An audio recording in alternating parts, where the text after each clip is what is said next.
Assalamu alaikum, I'm Aisha and you're watching Samaa News. Here are today's headlines. US President Donald Trump has said there is no final deadline for ending the war with Iran, pushing back on suggestions that political pressure or the approaching midterm elections are shaping his decisions. He also made clear that the US is in no hurry over the ceasefire or fresh negotiations, as Washington keeps up its naval blockade on Iran. Speaking in an interview, Trump also rejected the impression that he wanted to wrap up the war quickly because of domestic political considerations. He stressed that the goal was not speed, but securing what he called a better agreement for the American people.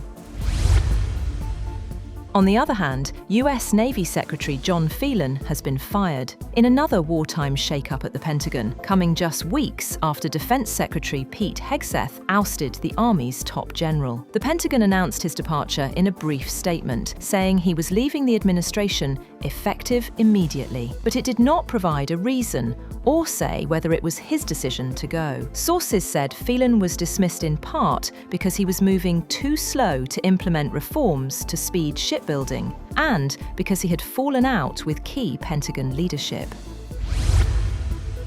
The US military has intercepted at least 3 Iranian-flagged tankers in Asian waters and is redirecting them away from their positions near India, Malaysia, and Sri Lanka. One of the vessels was the Iranian-flagged deep-sea supertanker, which was part-loaded with crude and last seen on its public tracking transponder off Malaysia's coast a week ago. The smaller Iranian-flagged Sevin, which had a maximum capacity of 1 million barrels and was carrying 65% of its load, was also intercepted. The Iranian-flagged supertanker Dorina was also intercepted, fully loaded with 2 million barrels of crude.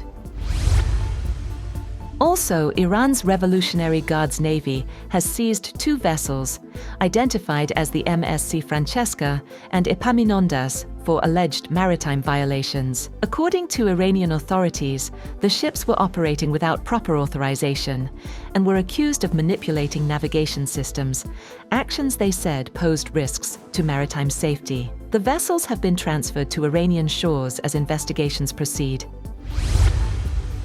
President Donald Trump has signaled that good news on a second round of talks with Iran could emerge as soon as Friday, as progress continues behind the scenes. According to reports, renewed diplomatic efforts could lead to talks within the next 36 to 72 hours, as Pakistan continues mediation with Tehran. Trump says the recently extended ceasefire will remain in place until Iran presents a unified proposal and negotiations move forward. He added that the US military will also maintain its blockade posture while staying prepared for any outcome. Iran says it will decide on negotiations with the United States based on appropriate conditions. Foreign Ministry spokesman Esmail Baghaei has said that diplomacy remains an option, but only if it protects national interests. He acknowledged Pakistan's mediation efforts, while insisting Iran is acting in self-defense and remains on high alert. Iran's President Masoud Pezeshkian has said that US actions are blocking meaningful negotiations, as he accused Washington of contradictions. In a social media post, he said that blockade and threats undermine trust and are the main obstacles to genuine negotiation. Meanwhile, Parliament Speaker Mohammad Bakr Kalibaf says a full ceasefire cannot hold while the US blockade remains in place. In a social media post, he said that reopening the Strait of Hormuz is impossible under what he called a clear violation of the ceasefire. Accusing the US of taking the global economy hostage, Kalibaf said the invading forces could not achieve their objectives through military aggression and would not achieve them through threats either. Separately, Chairman of Iran's Parliament National Security and Foreign Relations Commission, Ibrahim Azizi, criticized the perceived violations and unfulfilled commitments from the United States and said that Tehran did not request a ceasefire. Talking to a news channel, he said that de-escalation would only happen if Tehran's conditions were met.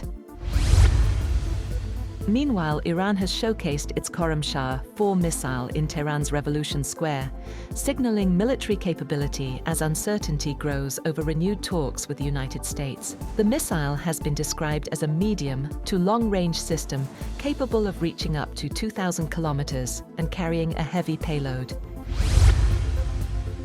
Two local trains have collided head-on in Denmark, injuring at least 17 people, 4 of whom were in a critical condition. Public broadcaster showed images of 2 yellow and grey trains, both with visible damage to the front, facing each other in a wooded area. Police said in a statement that the incident happened north of Copenhagen on a train line linking the towns of Hillerød and Kagerup. The spokesperson added that everyone is out of the trains and no one is trapped.